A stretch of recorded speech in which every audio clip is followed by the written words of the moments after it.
진명대군이 입술에 검은 거품을 물고 얼굴이 하얗게 질려 누워있다.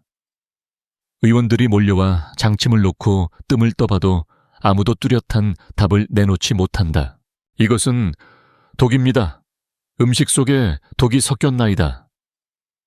이미 장부로 번져서 급히 토하게 해야 하나 어린 대군께서 이겨내질 못하고 있사옵니다. 궁녀들이 울부짖고 대신들이 술렁인다. 그 와중에 강목주는 소리 높인다. 강목주는 상을 가리키며 진명대군이 드신 이 상을 누가 차렸단 말이냐. 궁녀들이 벌벌 떨며 대령숙수가 낫것상을 차리셨사옵니다. 제산대군의 입꼬리가 보이지 않게 올라간다. 소식을 들은 이헌이 달려들어온다. 진명대군의 고통스러운 몸부림을 보고 얼굴이 창백해진다. 의원들을 밀쳐내며 동생의 손을 잡는다. 이게 무슨 일이냐? 누가 감히 내 혈육을 해치려 드느냐? 강목주가 눈물을 글썽이며 이헌 앞에 엎드린다. 전하, 차마 입에 담기도 어렵사오나 분명 대령숙수가 마련한 것이옵니다. 아무리 솜씨 좋다 하나하나 이리 독을 심어 올리다니 그 불충이 하늘을 찌릅니다. 제산대군도 한 발 나서며 덧붙인다. 전하, 이는 단순한 실수가 아니옵니다. 사신단을 이겼다 하여 의기양양하더니 이런 변을 낸 것이 아니겠습니까? 이헌의 눈빛이 흔들린다. 허면 지금 대령숙수는 어디 있단 말이냐? 상선이 답하길 아루옵기 황공하오나 마마님께서 직접 고신 중이라 하옵니다. 궁궐의 고신청.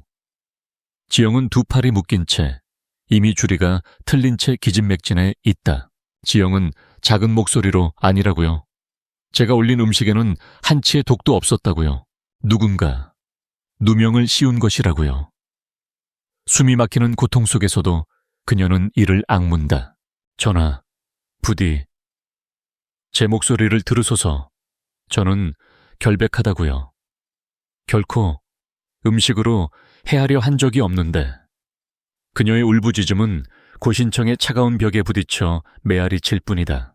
달빛이 희미하게 스며드는 어둠 속 궁궐의 기운은 숨 막힐 듯 무겁다. 이헌은 거칠게 고신청 문을 밀쳐 열고 들어온다. 내관들이 놀라 허둥대며 절을 한다. 모두 물러가라. 과인이 직접 묻겠다.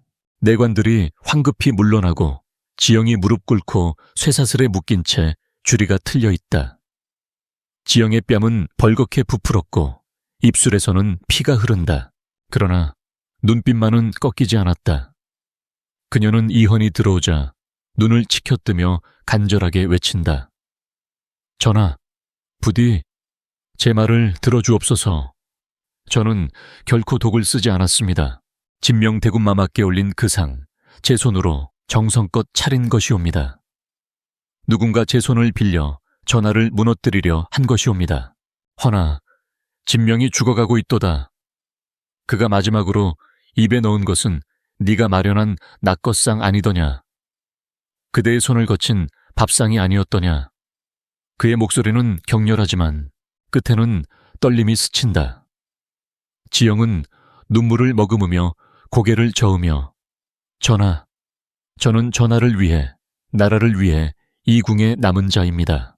어찌 제가 감히 대군마마의 목숨을 빼앗으려 하겠습니까? 모략이라고요. 진명대군이 식사 전 다른 어떤 걸 드셨는지, 탕약 같은 거라든지 아무튼 전 억울하다고요. 이헌은 발걸음을 내디뎌 그녀 앞으로 다가온다.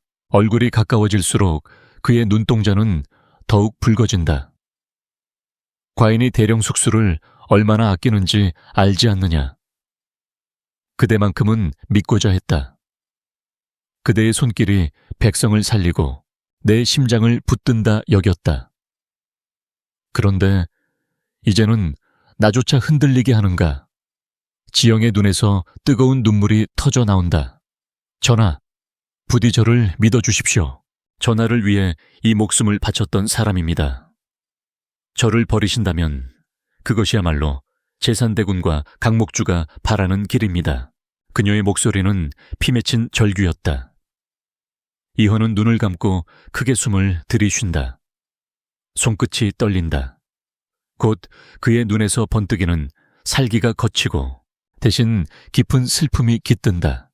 대령숙수, 그대의 말이 진실이라면 형제도 대신도 믿을 수 없고 이제 그대마저 빼앗으려 드는 것인가. 그는 고개를 들어 내관들을 노려본다. 고신을 멈추라. 대령숙수는 과인이 직접 신문한다. 이헌은 등을 돌리며 낮게 읊조린다. 만일 이 모든 것이 누군가의 술수라면 그날 조선의 궁궐은 피로 물들 것이다. 이헌은 의원들이 모여선 진명대군의 처소로 들어온다. 진명은 여전히 사경을 헤매고 숨은 가늘고 끊어진 듯 이어진다. 의원들이 전하를 뵙고 허둥대며 머리를 조아린다. 그만두라. 살릴 수 있느냐 없느냐 대답하라. 독이 장부를 이미 더럽혀 싸웁니다. 허나 독의 기운이 흔한 약초에서 나오는 것이 아니옵니다. 정체를 밝혀야 해독을 마련할 수 있사옵니다. 이헌은 눈을 좁힌다. 허면 이 독은 사소한 장난이 아니라 정교히 꾸며낸 음모란 말이냐. 의원들은 고개를 숙인다. 이헌은 곧바로 낙거상을 차렸던 궁녀들과 수락안의 인물들을 불러 세운다. 공길도 함께 서서 곁눈질을 주며 전하의 눈치를 본다. 대령숙수가 차린 밥상에 누구의 손이 닿았는지 밝히라. 쌀을 씻은 자, 나무를 다듬은 자, 상을 옮긴 자 모두 낱낱이 말하라. 궁녀들이 떨며 엎드린다. 대령숙수께서 직접 음식마다 간을 보시고 손수담아 올리셨습니다.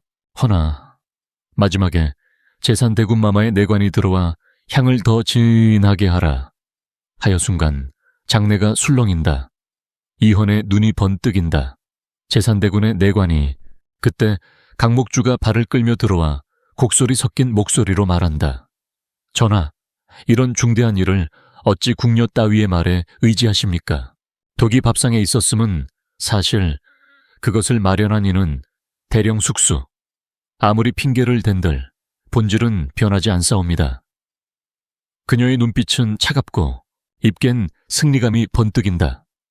이헌은 돌연자리에서 벌떡 일어나 목소리를 높인다. 그만, 과인이 아직 결론을 내리지 않았거늘 감히 수건이 앞장서 과인의 마음을 정하려 드느냐.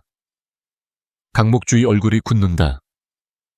대령숙수는 나와 함께 조선의 백성을 살리니다. 그대가 말하는 그 손이 독을 심었다면 과인의 눈 또한 이미 독에 가려졌다는 말이 되겠지. 허나 과인의 눈은 아직 밝다. 그대들의 말보다 과인의 눈으로 확인하겠다. 이헌은 고신청에 묶인 지영을 직접 불러오라 명한다. 곧 지영은 상처투성이의 몸으로 이헌 앞에 끌려온다. 피범벅이 된 얼굴에도 눈빛만은 꺾이지 않았다. 대령숙수, 다시 묻겠다. 그대의 손이 독을 담았는가? 지영은 떨리는 숨을 고르고 또렷하게 대답한다. 아니옵니다. 제 목숨을 걸고 맹세합니다. 제 손은 밥을 지을 뿐 독을 담은 적 없습니다. 전하, 부디 제 말만은 믿어주셔야 한다고요.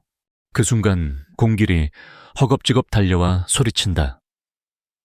전하, 이상한 흔적을 찾았사옵니다. 분명 수락간에선 쓰지 않는 약재, 장연초의 가루가 묻어 있었사옵니다. 이건 산속에서만 구할 수 있는 희귀한 독초. 평소 수락간엔 발도 들이지 못할 물건이옵니다. 궁녀들이 술렁이고 대신들도 고개를 갸웃거린다. 이헌의 눈빛은 서늘하게 빛난다. 이헌은 모든 대신과 강목주, 제산대군이 지켜보는 가운데 천천히 입을 연다. 과인은 결론을 내렸다. 대령숙수는 결백하다. 독을 심은 자는 따로 있다. 그것은 과인의 곁을 흐트러뜨리려는 내통의 손길이다. 그는 제산대군을 곁눈질하며 낮게 읊조린다. 과인의 눈은 그대들의 꾀를 다 꿰뚫고 있다. 붉은 해가 떠오르고 대신들이 도열한다. 이현은 용조에 앉아있지만 눈빛은 차갑게 번뜩인다. 지영의 결백을 밝힌 뒤에도 여전히 대신들의 시선엔 의심과 수군거림이 가득하다. 짐이 묻겠다. 대령숙수가 독을 썼다고 떠들던 자들. 그대들의 눈은 무엇을 보았기에 함부로 말하였는가. 정적이 흐른다. 대신 몇 명이 서로 눈빛을 교환하다. 한 명이 나서며 머리를 조아린다. 전하, 소신은 다만 사태가 중대하여 의원과 궁인들의 말을 좇았을 뿐이옵니다. 이헌이 손을 탁 내리치며 궁인들의 말?